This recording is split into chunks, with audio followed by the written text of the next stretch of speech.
হ্যাঁ, আমি আজ রাতে বেবিসিট করতে পারি মিসেস সেনগুপ্ত। আমি বাচ্চাদের ভালোবাসি, ওদের সঙ্গে খুব মজা লাগে, চিন্তার কিছুই নেই। আমার যথেষ্ট অভিজ্ঞতা আছে এই কাজের। কি একটা বাচ্চা? আমার মনে হয় ওকে কতটা কঠিন হতে পারে।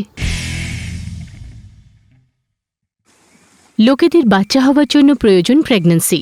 এটা সম্ভব যখন টেস্টিকলসে তৈরি স্পার্ম ওভারির মধ্যেই থাকা এগের সঙ্গে মিশে তাকে ফার্টিলাইজ করে। যখন ফার্টিলাইজড এগ ইউটেরাসের দেয়ালের সঙ্গে আটকে যায় তখন প্রেগন্যান্সির প্রক্রিয়া আরম্ভ হয়। কিন্তু স্পার্ম এবং এগের মিলন হয় কিভাবে? এর বিভিন্ন সম্ভাবনা থাকে।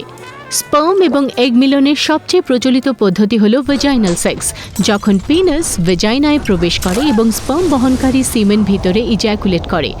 এরপর সেই স্পার্ম সার্ভিক্স এবং ইউটেরাসের মধ্যে দিয়ে বয়ে ফ্যালোপিয়ান টিউবে পৌঁছায়, যেখানে এগ থাকে। তার সঙ্গে মিলিত হয়ে যখন এগ এবং স্পার্ম একসাথে ইউটেরাসে পৌঁছয় তাহলে ইউটেরাইন ওয়ালের দেয়ালে আটকে যায়। তখন আরম্ভ হয় প্রেগন্যান্সির প্রক্রিয়া।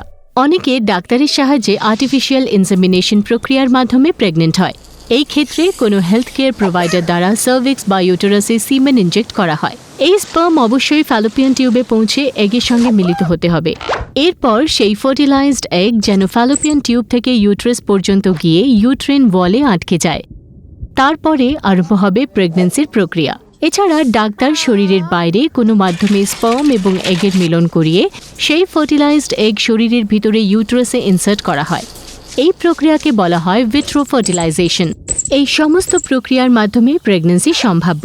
ক্রমাগত 9 মাস ধরে ফার্টিলাইজড এগ প্রথমে ফিটাসে পরিণত হয়ে ক্রমশ অর্গান এবং শরীরে বিকশিত হয়ে জন্মগ্রহণের জন্য তৈরি হয়। প্রেগন্যান্সি এবং শিশুর জন্মগ্রহণ হলো পরিবার বিকাশের একটি পদ্ধতি। অবশ্য অনেকেই বাচ্চাদের অ্যাডপ্ট করা পছন্দ করে, আবার অনেকেই বাচ্চা চায় না।